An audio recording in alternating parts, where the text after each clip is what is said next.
আসসালামু আলাইকুম। বাংলা সংবাদে সবাইকে স্বাগত জানাচ্ছি। আমি চিন্তিয়া হক। শুরুতেই সংবাদ শিরোনাম। দেশের সার্বভৌমত্ব বর্তমান সরকারের কাছে নিরাপদ নয়, বলছে মির্জা আব্বাস। এদিকে হঠাৎ কেন দল বেঁধে পদত্যাগ করছেন নিষিদ্ধ আওয়ামী লীগের নেতারা? জানাবো, কারো দল গোছানোর জন্য নির্বাচন বিলম্বিত হতে পারে না, বলছেন নজরুল ইসলাম খান। হাসিনা পালিয়েছে, কিন্তু তার দোসররা দেশের মাটিতে এখনো ষড়যন্ত্র করছে, বলছে অ্যানি।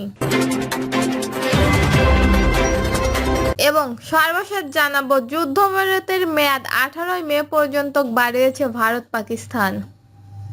শুনছেন সংবাদ শিরোনাম, এবারে বিস্তারিত। দেশের সার্বভৌমত্ব বর্তমান সরকারের কাছে নিরাপদ নয়, বলছেন মির্জা আব্বাস।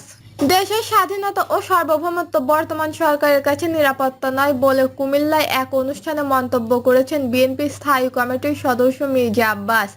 এ সময় তিনি আরো বলেন, করিডোর দেওয়ার সিদ্ধান্ত দেবে নির্বাচনের সরকার, অন্তর্বর্তী সরকারের এই সিদ্ধান্ত এখতিয়ারের মধ্যে পড়ে না। এছাড়াও করিডোর নিয়ে সরকারের অবস্থা স্পষ্ট করার তাগিদ দেন তিনি। মির্জা আব্বাস বলেন, বিএনপি চাঁদাবাজি দখলবাজির মধ্যে নেই, বরং দখলবাজিদের জড়িয়ে বর্তমান সরকার। এছাড়াও দেশের কোনো নীতি নির্ধারণের বিষয়ে অন্তর্বর্তী সরকারের সিদ্ধান্ত নেওয়ার অধিকার নেই বলেও মন্তব্য করেন বিএনপির এই নেতা। সরকারকে উদ্দেশ্য করে তিনি বলেন, নির্বাচিত সরকার ছাড়া এই সিদ্ধান্ত নেওয়ার মালিক আপনারা নন। হঠাৎ কেন দল বেঁধে পদত্যাগ করছে নিষিদ্ধ আওয়ামী লীগের নেতারা? ফ্যাসিস্ট হাসিনার দল আওয়ামী লীগের নেতারা একের পর এক পদত্যাগের মিশনে নেমেছে। সম্প্রতি আওয়ামী লীগের কার্যক্রম গণহত্যার বিচার না হওয়া পর্যন্ত নিষেধাজ্ঞা দেওয়া হয়েছে। এর পরপরই দল বেঁধে পদত্যাগের হিড়িক লেগে গেছে। ফ্যাসিস্ট দলটির নেতাদের পদত্যাগের ধরন বেশ চমক জাগানিয়া। কেউ ফেসবুকে হাসিনার দলের স্বৈরাচার আখ্যা করে পদত্যাগ করছেন, তো আবার কেউ ঢাকঢোল পিটিয়ে রীতিমতো সংসদ সম্মেলন করে দল ত্যাগ করার ঘোষণা দিচ্ছেন। শুধু তাই কি, শরীরে দুধ ঢেলে আবার নিজেকে পরিশুদ্ধ করছেন।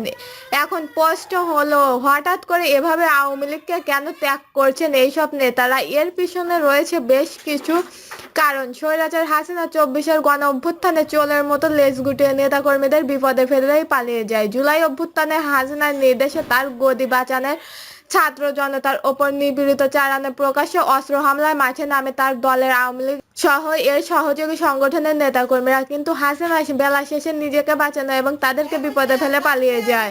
যে দলের নেত্রী এমন অমানবিক নেতাদের বিপদে ফেলেই পালাতে পারে, সেই দল আর কি করবে বাংলার জনতা? আওয়ামী লীগ থেকে পদত্যাগ করার বেশিরভাগ এই নেতাই একটিকে পদত্যাগ অন্যতম কারণ হিসেবে অতিবাহিত করেছে। এদিকে আবার সম্প্রতি নিষিদ্ধ ঘোষণা করা হয়েছে আওয়ামী লীগের কার্যক্রম। ফ্যাসিস্ট হাসিনা সহ বড় বড় সব নেতারাও দেশের বাইরে।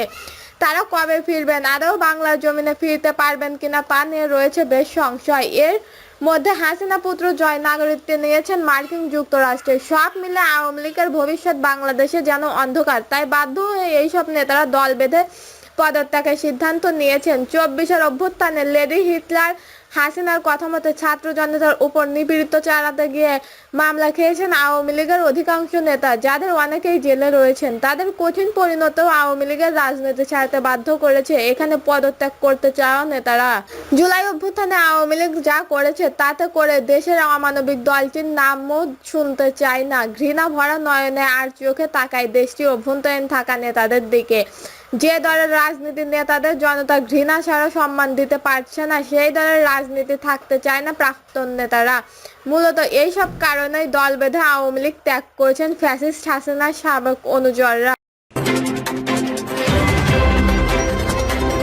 কারো দল গোছানোর জন্য নির্বাচন বিলম্বিত হতে পারে না, বলছেন নজরুল ইসলাম খান। বিএনপি স্থায়ী কমিটির সদস্য নজরুল ইসলাম খান বলেছেন, কারো দল গোছানোর জন্য সময় দরকার হতে পারে, কারো বন্ধু জোগানোর জন্য প্রয়োজন হতে পারে সময়ের, কিন্তু সে কারণে জনতার ভোট দেওয়ার মতো যে মৌলিক অধিকার বিলম্বিত হতে থাকে এটা কোনোভাবে গ্রহণযোগ্য নয়। গত আগস্টে ঘোষিত এক দফা আন্দোলনে একটি ধাপ ফ্যাসিস্টবাদের পতনের মাধ্যমে সম্পূর্ণ হয়েছে বলে উল্লেখ করেন বিএনপির এই স্থানীয় কমিটির সদস্য। তিনি বলেন, এখন মানুষ অধীর আগ্রহে অপেক্ষা করছে তাদের দাবির অবশিষ্ট অংশ পূরণের আশায়। দীর্ঘ 16-17 বছর ধরে মানুষ তাদের মৌলিক অধিকার গ্রহণ করতে পারেনি। অনেক তরুণ আছে যাদের বয়স কম কিন্তু ভোটার হয়েছে বহু বছর আগেই, তবু আজ পর্যন্ত ভোট দিতে পারেনি। তারা চান এই অধিকার প্রয়োগ করে রাষ্ট্র পরিচালনায় নিজেদের মতামত জানাতে। এটি তাদের সর্বোচ্চ রাজনৈতিক অধিকার। এই অধিকার আদায়ের হাজার হাজার মানুষ কারাবরণ করেছেন, প্রাণ দিয়েছেন, নিপীড়নের শিকার হয়েছেন। এখন গণতন্ত্র পূর্ণ প্রতিষ্ঠানের আকাঙ্ক্ষা নিয়ে নানা মহলে আলোচনা চলছে বলে উল্লেখ করেন নজরুল ইসলাম খান। তিনি বলেন, তারা বলেছেন, লেবার পার্টি বলেছেন ডিসেম্বরের মধ্যেই নির্বাচন হোক। তাদের প্রশ্ন, যারা এই বিরোধিতা করছে তারা বলুক কেন যুক্তিতে ডিসেম্বরের পরে নির্বাচন হওয়া উচিত, কারণ কি? নজরুল ইসলাম খান বলেন, নির্বাচন কমিশন ইতিমধ্যেই বলেছে তারা জুন মাসের মধ্যে জাতীয় নির্বাচনের প্রস্তুতি সম্পূর্ণ করতে পারবে, ফলে ডিসেম্বরের মধ্যেই ভোট গ্রহণে কোনো বাধা নেই। বিএনপি স্থায়ী কমিটির এই সদস্য বলেন, অনেকে বলছেন আগে সংস্কার করতে হবে। প্রশ্ন হলো, আপনারা কবে থেকে সংস্কারের কথা বলছেন? সংস্কারের ধারাবাহিকতা তুলে ধরে নজরুল ইসলাম খান বলেন, 1976-77 সালে জিয়াউর রহমান 19 দফা সংস্কারের কর্মসূচি দিয়েছিলেন।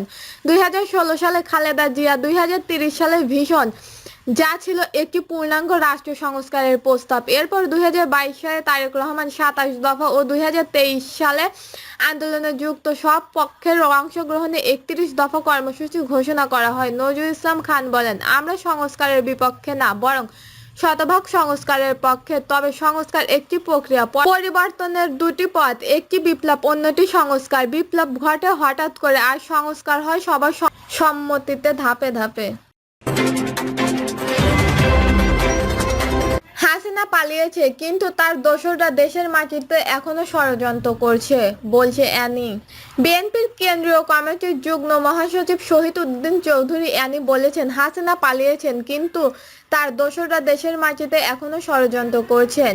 তাই আমাদের সজাগ থাকতে হবে এবং রামগতি কমলনগরের নেতা আশরাফ উদ্দিন নিয়াজের হাতকে শক্তিশালী করুন। একবার যদি 2014-18-24 জনগণ ভোট দেওয়ার সুযোগ পেত, নিজাম সাহেবকে নির্বাচিত হতেন। শুক্রবার বিকালে কমলনগর উপজেলার চলগাঙ্গালিয়ায় এসসি উচ্চ বিদ্যালয়ের মাঠে ওয়ার্ড কমিটির ভোট পরিদর্শনে এসে তিনি এইসব কথা বলেন। অ্যানি বলেন, বিগত 17 বছর জনগণ ভোট দিতে পারেনি। 2014 সালে হাসিনা বিএনপিকে ছাড়া একদলীয়ভাবে ভোট নিয়ে গেছে। 2018 সালে আমাদের ঘুমে রেখে ভোট নিয়ে গেছে। 2024 সালে আমাদের নেতাকর্মীদের জেলে রেখে ভোট করেছে, যার কারণে মানুষ ভোটের প্রক্রিয়া ভুলে গেছে। তাই তারেক রহমান নির্দেশে বিএনপির গণতন্ত্র বিশ্বাস করে বিধায় ওয়ার্ড থেকে উপজেলা পর্যন্ত নেতা নির্বাচন ভোটের মাধ্যমে হচ্ছে। এর উদ্দেশ্য হলো দলের ভিতরে গণতন্ত্র চর্চা করা। তাই এ প্রক্রিয়া আমাদের কর্মীদের প্রত্যক্ষ ভোটের নেতা নির্বাচন করেছি। অ্যানি আরো বলেন, আমাদের গণতন্ত্র সমুন্নত রাখতে সবাইকে সতর্ক থাকতে হবে। আমরা যদি সতর্ক থাকি তাহলে আগামীতে যত বাধাই আসুক না কেন কিছুতেই আমরা তা মোকাবেলা করতে পারবো।